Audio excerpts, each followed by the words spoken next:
বন্ধ করা বন্ধ করে দিয়েছি যদি এটা ভালো আগে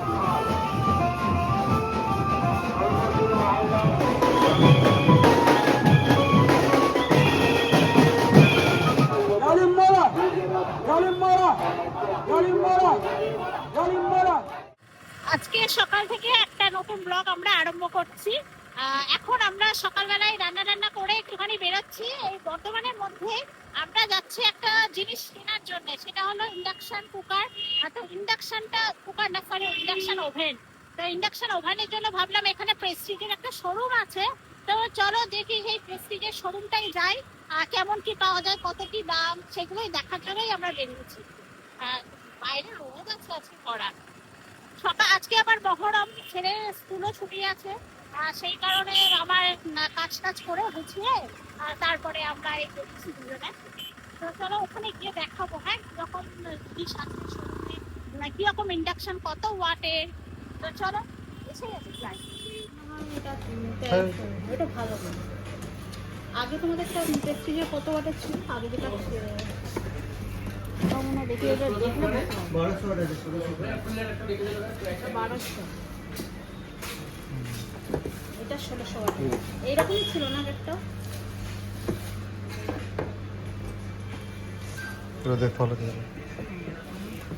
প্লেন জিনিস বসাতে হয়, নিচু নিচু না।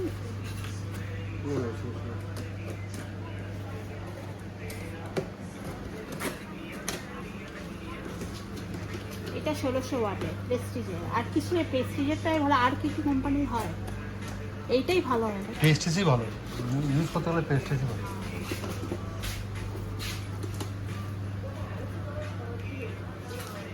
এটা স্টিলের জিনিস, ফ্ল্যাট জিনিস সব বসবে তো, মানে স্টিলের ফ্ল্যাট একদম হতে হবে। ফ্রাই প্যান, কুকার এগুলো সব আছে, কড়াই মড়াই, তারপরে ফ্রাই প্যান এগুলো সব আছে। আমার ভাতের জন্যই আমার একটা স্টিলের ডেকচি নিতে হবে ভাতের জন্য। গ্যাসের যা অবস্থা, গ্যাস তো আগে ইন্ডাকশন বলা দিনের পর দিন বাড়িতে পড়ে থাকতো, কেউ ব্যবহার করতো না, আর এখন এটার পিছনে ছুটেছে সবাই। প্রেস্টিজের শোরুমে গেলাম দেখলে, কিন্তু না ওখানে জিনিসটা ভালো ছিল, কিন্তু দামটা বিশাল হাই প্রাইস হয়েছে। আর শুনলাম যে প্রেস্টিজের প্রচুর কমপ্লেন আসে, মানে প্রচুর সার্ভিসে দিতে হয়। তো আবার আবার বলি তাহলে অন্য দোকানে যাই। আর এই যে প্রিয়জন বর্ধমানের এই দোকানটা কিন্তু ভীষণ ভালো, ওই জন্য ওখানে গেলাম। ওখানে ওরা বলল এখন এই ভি গার্ডটা খুব ভালো চলছে, আপনারা মানে ভি গার্ডটা নিন একদম চোখ বন্ধ করে, বলছে খুব ভালো সার্ভিসিং। তো চলো খুলে তোমাদেরকে দেখাই। ওরা যেরকম বললো মোটামুটি জিনিসটা খুবই ভালো, আর বললো কোথাও যেতে হবে না, কিছু গন্ডগোল হলে সোজা আমাদের কাছে নিয়ে চলে আসবে, একদম কোনো ব্যাপার না। এই হলো ভি গার্ড। আর এখানেও জিনিসটাও ভালো। আর এর উপরে আমরা ভাতটা ধুলো করার জন্য বলি একটা ডেকচি নিয়ে যাই স্টিলে, তাই স্টিলের ডেকচিটাও নিলাম। ভালো হয়েছে না? এটা সুন্দর হয়েছে। আসলে কি ইন্ডাকশানে রান্না করার জন্য ফ্রাই প্যান আমার আছে, আর একটা কড়াইও আছে, আর দুধ টুধ বা চাটা করার জন্য তো আমার সসপ্যানও আছে, এইগুলো বসবে, কিন্তু ভাতের হাঁড়ি টাড়ি তো বসবে না। স্টিলের যে কোনো জিনিস বলছে এরপর বসবে। সেই পুরো ভিডিওটা কিন্তু তোমরা দেখতে থাকো, আরও অনেক কিছু ইন্টারেস্টিং জিনিস দেখানোর আছে, তোমরা কিন্তু সবাই সঙ্গে থাকো আর পুরো ভিডিওটা দেখতে থাকো। কারণ আজকে কিন্তু মহরম, আর মহরমের দিন মানে সকালবেলা যেহেতু ছেলে স্কুল ছুটি, আজকে ও সকাল থেকে পড়াটা হয়ে গেছে, আর তারপর আমরাও একটু রান্না টান্না করে আর এই বেরোলাম, এই জিনিসগুলো কেনার ছিল। বুঝতেই পারছো তো এখন গ্যাসের প্রচুর ক্রাইসিস চলছে, মানে কি গ্যাস এখন 40 দিন পর পর গ্যাস বুক করতে হচ্ছে। আর আমাদের তো আসলে 4 বেলা মোটামুটি রান্না একটু বেশিই করতে হয়, কারণ ছেলে স্কুল থাকে, টিউশন থাকে, প্রচুর এক্সট্রা খাবারও করতে হয় সত্যি কথা বলতে। তার জন্য এটা একটা সেফটির জন্য একটা কিনে রাখলাম, এটা আমাদের খুব দরকার ছিল যে মাঝে সাঝে টুকটাক জিনিস করার জন্য। তো চলো আমাদের সঙ্গে কিন্তু থাকো, আরও অনেক কিছু দেখানোর আছে। এখন আপাতত যাই, স্নান টান করবো, তারপরে আবার তোমাদের সাথে কথা হবে। বন্ধ করে এখানে জামা আছে।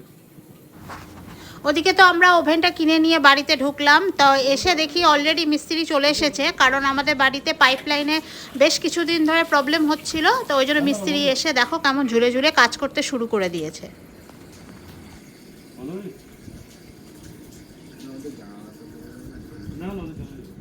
আমি ধরে আছি তো। এই মুখটাতে জাম হয়েছে বুঝলি তো?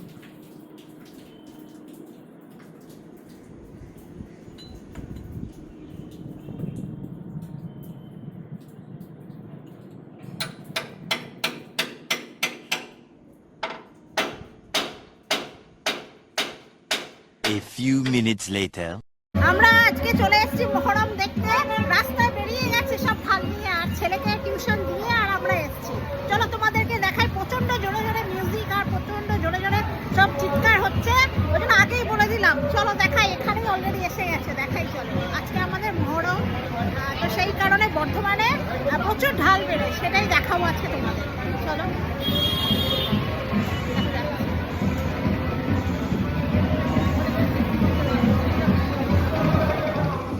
মসজিদ মহল্লা কালোবা আর চন্দ্রলাল একটা গাড়ি শক্ত করো, ঘোরাবার চেষ্টা করো।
সামনেই দাঁড়িয়ে আছি, তো দুখানা ঢাল গেল আমরা দেখলাম, আরো যাবে কিন্তু পরপর। এবছর কিন্তু অনেক আগেই বেরিয়েছে, আগের বছরের ভিডিও দেখবে দেওয়া রয়েছে মহরমের, তো অনেক রাত পর্যন্ত কিন্তু হয় এটা, কিন্তু এবারে একটুখানি মানে কড়া নির্দেশ, মানে আগেই শেষ করে দিতে হবে, বেশি রাত করা যাবে না, ওই জন্য আমরা সকাল সকাল চলে এসেছি।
এখনো অনেকগুলো বর্ধমানে এরকম পাড়া থেকে কিন্তু বার করে, মানে আরো যত সন্ধ্যা হবে তত বেরোবে, তাও এবছর অনেক আগেই বেরোচ্ছে, তাই না? আমরা তো আগের বছর কত রাতে এসেছিলাম, তাও অনেক রাত পর্যন্ত বেরোতো, তো এবারে সব আগে আগেই বেরোচ্ছে। সব রাস্তায় কিন্তু গাড়ি ঘোড়া বন্ধ করে দিয়েছে, শুধু বাইক আর সাইকেল যাচ্ছে। রাস্তার ধারে দাঁড়িয়ে আছি, আগে যেখানটা দাঁড়িয়েছিলাম একটুখানিকটা এগিয়ে এলাম, ওই জায়গাটা বড্ড ভিড়, আরও বেশ কিছু ঢাল আসছে। তো ছেলের যতক্ষণ না পড়া শেষ হচ্ছে ততক্ষণ দাঁড়িয়ে থাকি, যা দেখতে পাই পাবো, ওর টাইম হয়ে গেলে ওকে নিয়ে বাড়ি চলে যাবো, এই দাঁড়িয়ে থাকি। আর রাস্তায় তো গাড়ি ঘোড়া সব বন্ধ করে দিয়েছে। প্রতি বছরই তো এরকম মহরম উৎসব পালন করা হয়, তো বর্ধমানে এটা কিন্তু খুব বিখ্যাত যে এই মহরমের দিন এরকম ঢাল বেরোনো, এটা কিন্তু সচরাচর সব জায়গায় দেখা যায় না। এই বর্ধমানে কিন্তু এটা খুব বিখ্যাত। তো আমাদের মধ্যে এরকম বহু মানুষ দাঁড়িয়ে আছে রাস্তার ধারে, কেউ বাড়ির ছাদে, বারান্দায়, সবাই দাঁড়িয়ে আছে। আমরাও দাঁড়িয়ে আছি, দেখছি, 2-3টে দেখেছি, আরও আসছে। আপনাদের সামনে আস্তে আস্তে এগিয়ে যাচ্ছে। মহরমের ইতিহাস মূলত কারবালার প্রান্তরে হজরত মুহাম্মদের দৌহিত্র হজরত ইমাম হোসেনের আত্মত্যাগের মর্মান্তিক স্মৃতি ও শোক উদযাপনের সঙ্গে যুক্ত। আরবি মহরম শব্দের অর্থ পবিত্র। ইসলামিক ক্যালেন্ডারে এই প্রথম মাসটি অধর্মের বিরুদ্ধে এবং ধর্মের জয়ের প্রতীক, এবং মুসলমানদের জন্য কিন্তু এটি একটি গভীর শোকের দিন হিসাবে পালিত হয়। বর্ধমানের মহরম উপলক্ষে বর্ধমানে বিভিন্ন এলাকায় অত্যন্ত নিষ্ঠার সঙ্গে এখানে তাজিয়া বার হয়, শোভাযাত্রা বার করা হয়। এটা হলো ইমাম হোসেনের সমাধির অনুকরণে তৈরি প্রতীকী সৌধকে তাজিয়া বলা হয়। আর তাজিয়া ঘোরানোর পাশাপাশি ঐতিহ্যবাহী লাঠি খেলা ও তাসা বাসানোর প্রদর্শনীও অনুষ্ঠিত হয়। এখানে এই ডালবড়া বিক্রি হচ্ছে, দাঁড়িয়ে আছে অনেকক্ষণ ধরে, ওরে কি ডালবড়া খাই দাঁড়িয়ে দাঁড়িয়ে।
এবছরে কিন্তু বর্ধমানে এই তাজিয়া মহরম উপলক্ষে তাজিয়া বার হয়েছে কিন্তু বিকেল 5টা থেকে। অন্যান্য বছর কিন্তু সেই সন্ধ্যে 7টা-8টার পর অনেক রাত অবধি হতো, কিন্তু এবছরে কিন্তু রাত্রি 10টার মধ্যে সমস্ত তাজিয়া শোভাযাত্রা কমপ্লিট করতে হবে, সেই জন্য বিকেল 5টা থেকেই আরম্ভ হয়েছে। তো এখানে এক একটা এলাকা থেকে এক একটা তাজিয়া কিন্তু বার হয়েছে, আর শোভাযাত্রা সহকারে সবাই এগিয়ে চলেছে।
लब्बैक या हुसैन।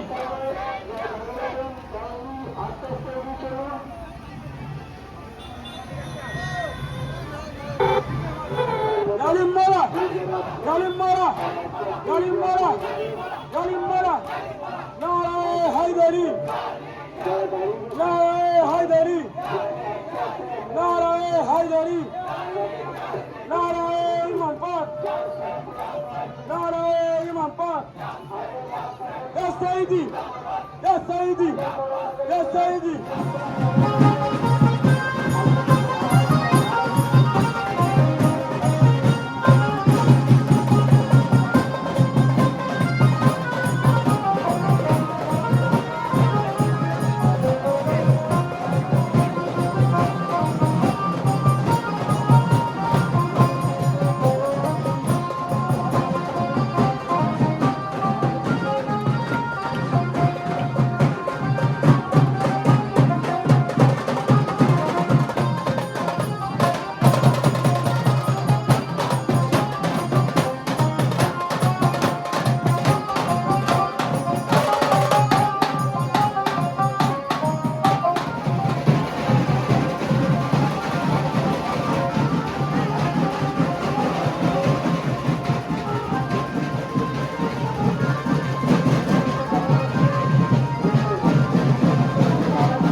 মোটামুটি দেখা হয়ে গেছে, এখনো অনেক যাবে, ঢালা এখনো অনেক যাবে।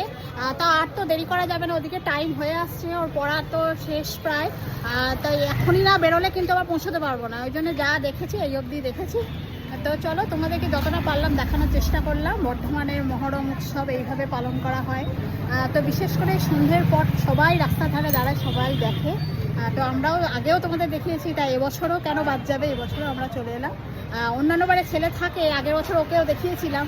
তো এবারে এই দিনকে পড়া পড়ে গেছে, ওই জন্যকে ওকে আর দেখানো হলো না। আর রাতও হয়ে যাচ্ছে না, ওর টিউশনটা এবার নিয়ে আসতে হবে। তো চলো ওকে নিয়ে আসি, নিয়ে এসে তারপরে বাড়ি যাই, পরে আবার তোমাদের সাথে কথা হবে।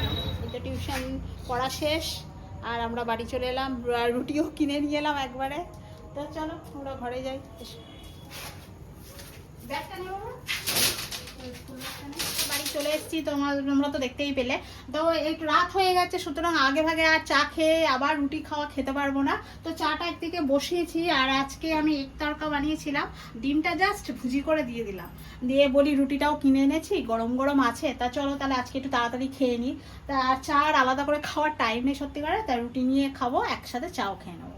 তোমাদেরকে তো আজকে বর্ধমানের মহরম উৎসবটা দেখালাম। আর এই বর্ধমানের মহরম উৎসবটা কিন্তু সেই রাজাদের আমল থেকে হয়ে আসছে, রাজাদের আমল থেকেই কিন্তু এই প্রথাটা চলে আসছে, আর খুব বিখ্যাত।